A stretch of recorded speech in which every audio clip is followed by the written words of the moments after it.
What's going on? How could I help? Okay. I don't understand. Well, first of all, I don't know what to do now. I'm going back to work tomorrow, so I will have less time to study between the commute and the hours. I was working from home, so I was able to do 3 hours in the morning, 3 at night, and a little bit of reading in between.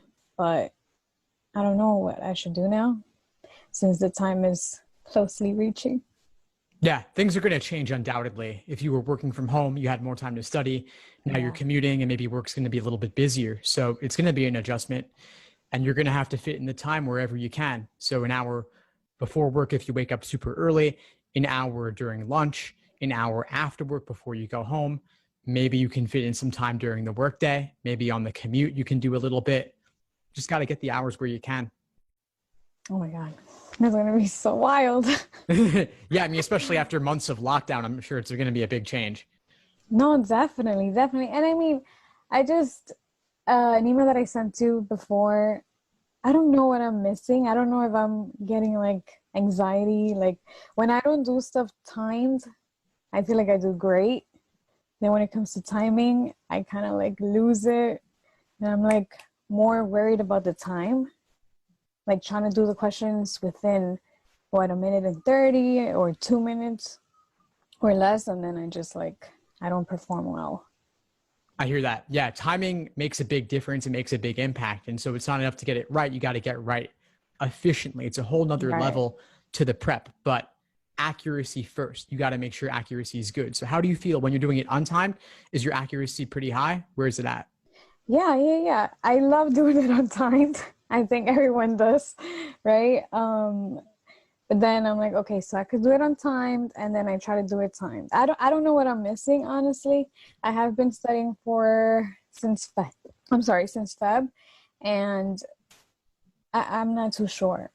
I don't know.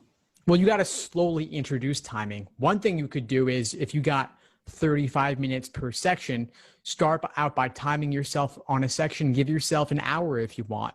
Then cut it down bit by bit. Maybe you cut it down 2 minutes at a time, maybe 5 minutes at a time. So you're giving yourself an hour, then you're giving yourself 55 minutes, then 50 minutes, just working your way down to increase the pacing. Maybe, I guess. I just really, and also reading comp. I I mean, I like logic. Logic games, I think, are the easiest for me. It's weird that I could do mixed games better than grouping when mixed has grouping and sequencing involved. But then is logic, logical reasoning, and then at the end is reading comp. Well, it's not all about game type.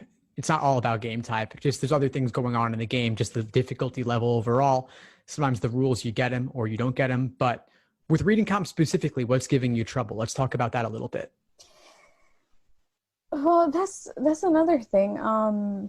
Every time I do prep tests within, I don't do any flex stuff, but I do for 3 hours, all 5 sections. It's just the lowest. I'm not even too sure. I do know that low passages sometimes are a bit dense and boring. So maybe that's one of my biggest weaknesses. And I really don't like the passages that we have to compare, passage A and passage B. I'm like, oh Lord. And I spend a ton of time. Well, you got to find a way to make it not boring. They are boring. I get that they're purposely boring. You got to find a way to get interested in them. And so if you can think about how to exaggerate the sides or caricature them in some way, and my masterclass videos in the course go into that with some examples. I'll kind of exaggerate the two sides if there's two different viewpoints, just to make them a little bit more extreme, to make it easier to get a grasp or a handle on the differences. So take a look at those, the masterclass videos on reading comp in the course. Masterclass. Okay. All right. And also, so you said try to just wake up earlier now that I'm going back to work to get in the hours of studying, right? Yeah, cram in some time. So let's say, what time do you have to leave for work? 7:30. That's pretty early. It's pretty early. Commuting, man. Yeah, I know. Well, you could do it again, incrementally, bit by bit. So what time were you going to wake up? I usually wake up at 6:15 Okay. So to go to work. if you could squeeze in, like, just to have some momentum on it, if you could wake up 10 minutes earlier to squeeze in 10 minutes of something before you leave for work, that could be good. Or maybe you get to work 10 minutes early so you can crank out some problems before the workday starts. You don't want to do it right when you get out of bed because of sleep inertia. You get some brain fog. It'll be tough to really focus. So shower, eat breakfast, get ready for work, then do the problems. Or you commute and you do the problems on your commute, and then you do a little bit before the workday starts. Like if you could find a space at your desk in your office somewhere, maybe there's an empty conference room, you can do a little bit before it's go time. Oh yeah, that's true. Now, also, I do know my weaknesses with strength, weakening questions, and also necessary assumptions. Those are my biggest weaknesses. Should I just focus on that specifically on hard questions, or should I just still continue to study all different question types? If there's a weak area that you know is giving you trouble, you definitely want to drill it on the side. So if you know strength or weakening gives you trouble, then do a bunch of those in a list. You know, I have a list on the website in the schedule where I lay out, here's a bunch of strengthening questions from all the previous exams. Do a couple dozen of those on the side. Okay. And also, do you think I should do first like the easy ones and like medium and then harder ones, or should I just dive into the hard ones? I would start with easy and work up in general. Okay. Yeah, build that confidence, build that morale going in.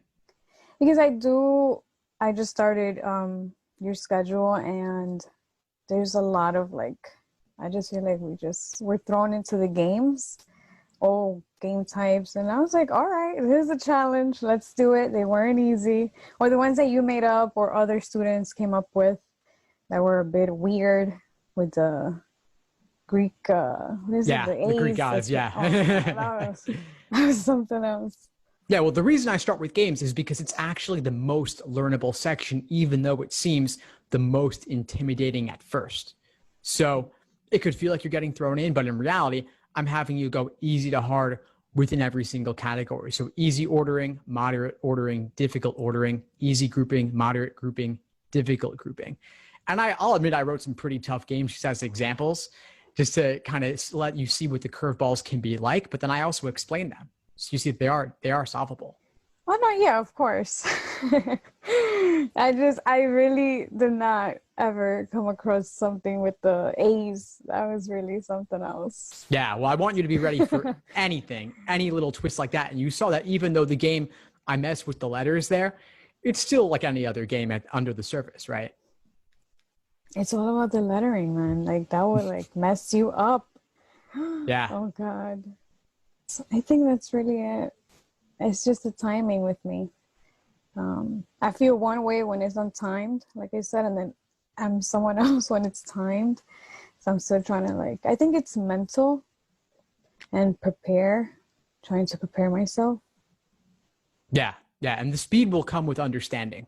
So if you stick at it, if you got a while. So you build your understanding, you stick with the process and trust in that, and the understanding and the speed will come with time. What do you think is, I mean, you deal with a lot of students. Is everyone having the same issues with timing and reading comp? Oh yeah. I mean, these are all very normal questions to be getting. I mean, you could see, for example, on the YouTube channel, I've got over 100 coaching videos like this where people are asking the same questions again and again. It's nothing new. So you're just going over them again and again. Well, everyone has its own unique spin. And occasionally I will say, you asked me about reading comp, and I said, look at the course videos. I've got it all there already. I'm not going to repeat myself verbatim with everything, but these common questions do keep coming up. So you're not alone in asking these things. All right. Now, I have been practicing with the digital to be, to get more in touch with the new stuff. They are providing us with paper, right? I've been hearing and reading and seeing. I'm not too sure about that paper stuff. They are providing us with scrap paper. Yeah, so for the digital LSAT on tablet, they give you a booklet of 12 to 14 pages of scratch paper, And then for the flex, it's at home. So of course you provide your own scratch paper, but they let you have 5 sheets, which is 10 pages double-sided. So it's plenty. But yeah, you can use scratch either way. And do you think that the October LSAT will turn into flex because of what's going on? Yeah. Oh, because I don't even want to have it here. With, I mean, I love my family, but, being in here and then there's 5 of us in this apartment, I don't know. I was hoping that... Tell LSAC, they'll give you a hotel. Oh, great. Yeah, so if your home environment, let's say it's too crazy with the family around, you want some peace and quiet to do your exam, reach out to them and they will give you a credit. It's $125 max, which in New York City maybe isn't enough to stay at a nice hotel, but you can go somewhere for at least a day or a night and you could take it at the hotel. I did not know that. That sounds like a great idea that I should definitely look into. Wow, that's great. Yeah, I was so worried about that. I was like, I hope I have to go to like a center, whatever, a school, and take it there. Even if it's 5 hours versus 3 hours.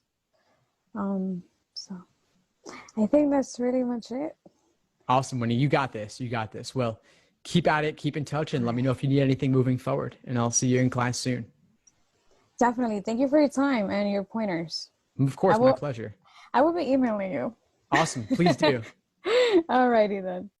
Thanks for tuning into the show. Please subscribe if you haven't done so already to be notified of new episodes as I release them. And feel free to reach out if you need anything at all as you move forward with your prep. I'm happy to help however I can. In the meantime, I'll wish you all the best and take care.